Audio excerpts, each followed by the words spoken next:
Breaking news GHMC standing committee నామినేషన్ల గడువు ముగిసింది. 15 స్థానాలకు 17 నామినేషన్లు దాఖలయ్యాయి. నామినేషన్ల విత్డ్రాకు ఈ నెల 21వ తేదీ చివరి రోజు. అయితే ఇప్పటి వరకు ఎంఐఎం నుండి 8, కాంగ్రెస్ నుండి 7, బీఆర్ఎస్ నుండి 2 నామినేషన్లు దాఖలయ్యాయి. ఈ నెల 25న స్టాండింగ్ కమిటీ ఎన్నికలు జరగనున్నాయి. అన్ని పార్టీలను ఈ స్టాండింగ్ కమిటీ ఎన్నికలపై గట్టిగానే ఫోకస్ పెట్టాయి. వార్డ్ నంబర్ 34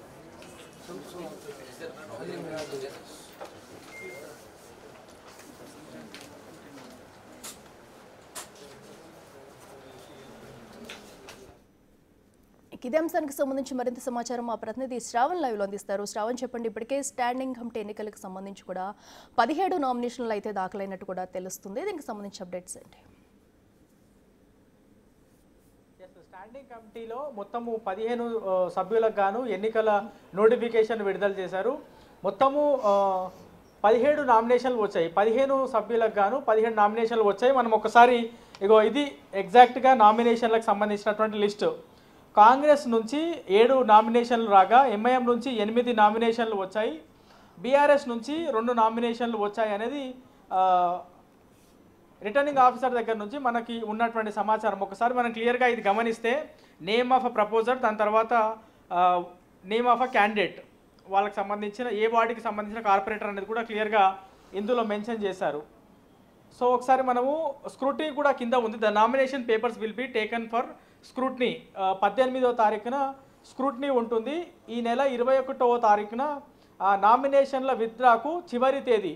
మరి 17 నామినేషన్లు వచ్చాయి కాబట్టి బీఆర్ఎస్కి సంబంధించినటువంటి కార్పొరేటర్లు విత్డ్రా చేసుకుంటారా లేదా అనేది చూడాల్సి ఉంది. ఒకసారి మనం లోపలికి వెళ్దాం, రిటర్నింగ్ ఆఫీసర్తో కూడా మాట్లాడే ప్రయత్నం చేద్దాం. ఏ విధంగా ఈ ఫార్మాలిటీ ఉంటుంది, ఎలక్షన్స్ ఏ విధంగా జరగబోతున్నాయి, ఒకవేళ విత్డ్రా చేసుకోకపోతే ఎలక్షన్స్ ప్రక్రియ ఏ విధంగా జరగబోతుంది. గడిచినటువంటి 9 సంవత్సరాల నుంచి ఎలక్షన్కి సంబంధించి ఏమీ జరగలేదు, అన్నీ కూడా ఏకగ్రీవం అయ్యాయి. కాబట్టి ఈసారి స్టాండింగ్ కమిటీకి సంబంధించిన ఎన్నికలు జరుగుతాయా లేదా అనేది కూడా చూడాల్సినటువంటి అవసరం ఉంది. ఇది రిటర్నింగ్ ఆఫీసర్కి సంబంధించినటువంటి ఛాంబర్. ఒకసారి మనం రిటర్నింగ్ ఆఫీసర్తో మాట్లాడే ప్రయత్నం చేద్దాం. లోపలికి వెళ్ళి ఓవరాల్గా 17 నామినేషన్లు వచ్చాయి కాబట్టి నామినేషన్ల ప్రక్రియ ఏ విధంగా జరగబోతుంది అనేది తెలుసుకునే ప్రయత్నం చేద్దాం. రిటర్నింగ్ ఆఫీసర్ మనతో ఉన్నారు. సార్, ఇప్పుడు మొత్తము గడువు అయితే ముగిసింది. నామినేషన్కి సంబంధించి 17 నామినేషన్లు వచ్చినట్టున్నాయి.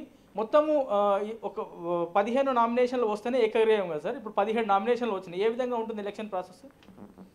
ఇప్పటి వరకు ఈరోజు చివరి తేదీ నామినేషన్స్ వేయడానికి 3 గంటల వరకు 17 నామినేషన్స్ ఇవ్వడం జరిగింది. రేపు స్క్రూటినీ అనేది జరుగుతుంది 18న.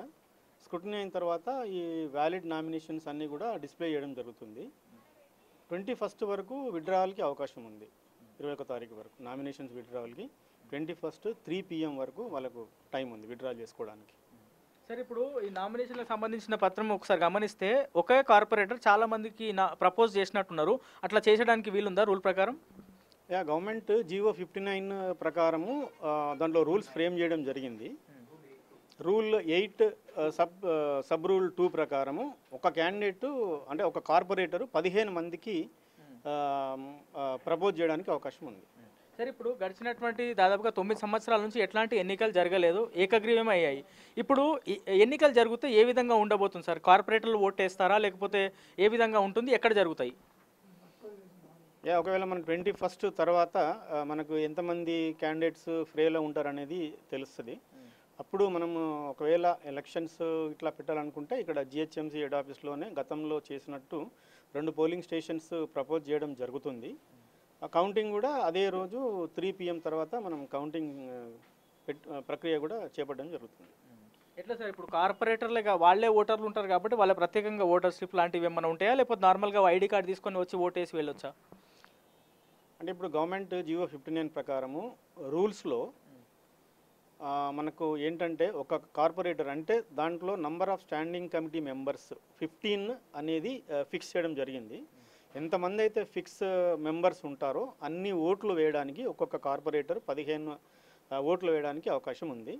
దానికి ఒకవేళ ఎలక్షన్స్ అనివార్యం అయితే మనకు బ్యాలెట్ పేపర్ ఉంటుంది. ఆ బ్యాలెట్ పేపర్ కూడా ముద్రించి దాంట్లో ఎవరైతే ఫ్రీలో ఉంటారో మెంబర్స్ వాళ్ళ అన్ని నేమ్స్ 3 లాంగ్వేజ్లో ఉంటుంది, తెలుగు, ఉర్దూ అండ్ ఇంగ్లీష్. దాంట్లో మన క్రాస్ మార్క్తో వాళ్ళు ఓటింగ్ చేయడం జరుగుతుంది. ఎట్లా సార్ ఓటింగ్ సమయంలో ఆ బ్యాలెట్ పేపర్లో పేర్లు, ఫోటోలు, కార్పొరేటర్ ఏ డివిజన్ ఇవన్నీ ఉంటాయా, లేకపోతే ఓన్లీ గుర్తు అంటే కార్పొరేటర్ పేరు మాత్రమే ఉంటుందా? ఓన్లీ నేమ్స్ మాత్రమే ఉంటాయి 3 లాంగ్వేజ్లో. దాంట్లో ఫోటో కానీ పార్టీ సింబల్ కానీ ఏముండదు. 3 లాంగ్వేజ్లో నేమ్ మాత్రమే ఉంటుంది. ఓటర్ లిస్ట్లో ఏదైతే సీరియల్ నెంబర్ ఉంటుందో ఆ సీరియల్ నెంబర్ మాత్రమే వేయడం జరుగుతుంది. ఓకే సార్, ఇప్పుడు గతంలో ఎప్పుడు జరిగినాయి సార్ ఎలక్షన్స్? గతంలో గడిచినటువంటి 9 సంవత్సరాల్లో అసలు జరగలేనట్టున్నాయి కదా. అంటే ఇప్పుడు నామినేషన్స్ ఏసీ విత్డ్రా చేసుకొని ఉంటారు. అది మన unanimous number of seats filled up 15 ఉన్నాయి కాబట్టి 15 మెంబర్సే ఫ్రీలో ఉండొచ్చు ఆ రోజుకి. అందుకే అది యునానిమస్గా అయి ఉంటుంది ఎలక్షన్. ఓకే, సో ఓవరాల్గా మాత్రం నామినేషన్కి సంబంధించినటువంటి ప్రక్రియ ముగిసింది. 3 గంటల వరకే 17వ తారీఖు 3 గంటల వరకే సమయం ఉండే. సో 10వ తారీఖున స్టార్ట్ అయినటువంటి నామినేషన్స్ ఇవాళ 3 గంటలతో ముగిశాయి. మొత్తం 17 మంది నామినేషన్లు వేశారు. ఎంఐఎం నుంచి 8, కాంగ్రెస్ నుంచి 7, బీఆర్ఎస్ నుంచి 2 కార్పొరేటర్లు నామినేషన్ వేశారు. విత్డ్రాకి 21వ తారీఖు చివరి డేటు విత్డ్రాకి. మరి విత్డ్రా వాళ్ళు చేసుకుంటారా లేదా? ఒకవేళ వాళ్ళు విత్డ్రా చేసుకుంటే ఎన్నికలు జరగవు, ఏకగ్రీవం అవుతాయి. 15 మంది కార్పొరేటర్లు అవుతారు కాబట్టి. ఒకవేళ విత్డ్రా చేసుకోకపోతే మాత్రం ఎన్నికలు జరిగేటువంటి అవకాశం ఉంది. ఈ నెల 25వ తేదీన ఎన్నికలు జరుగుతాయి. జిహెచ్ఎంసీ ప్రధాన కార్యాలయంలోనే ఈ కౌంటింగ్కి సంబంధించినటువంటి ప్రక్రియ అదే రోజు రిజల్ట్స్ ప్రకటించడం జరుగుతుంది. ఎంతో ఆసక్తిగా ఉంటాయని భావించినటువంటి జిహెచ్ఎంసీ స్టాండింగ్ కమిటీ ఎన్నికలు ఎట్టకేలకు ఏకగ్రీవం వైపే అడుగులు పడుతున్నాయని చెప్పుకోవచ్చు. బీఆర్ఎస్ కార్పొరేటర్లు రాష్ట్రంలో 10 సంవత్సరాల పాటు అధికారంలో ఉన్నటువంటి బీఆర్ఎస్ పార్టీ ఇప్పుడు ఏకంగా పూర్తి స్థాయిలో అంటే నామినేషన్లు వేయడానికి కూడా వాళ్ళు భయపడే సిచ్యువేషన్ వచ్చిందంటే అర్థం చేసుకోవచ్చు. కేంద్రంలో కూడా దాదాపుగా 10 సంవత్సరాల పాటు రూలింగ్లో ఉన్నటువంటి బీజేపీ కూడా నామినేషన్లు వేయడానికి భయపడ్డారంటే పరిస్థితి ఏ విధంగా తయారైందో అర్థం చేసుకోవచ్చు. మొత్తంగా ఓవరాల్గా మాత్రం స్టాండింగ్ కమిటీ ఎన్నికలు ఆసక్తికరంగా రసవతంగా మారుతాయని చెప్పుకున్నారు. కానీ ఫైనల్గా మాత్రం ఏకగ్రీవం వైపే ఈ స్టాండింగ్ కమిటీకి సంబంధించినటువంటి ఎన్నికలు వెళ్తున్నాయి. మరి బీఆర్ఎస్ వాళ్ళు నామినేషన్లు విత్డ్రా చేసుకుంటారా లేదా అనేది మనకి 21వ తేదీన క్లారిటీ వచ్చేటువంటి అవకాశం ఉంది. Right Shravan, thank you.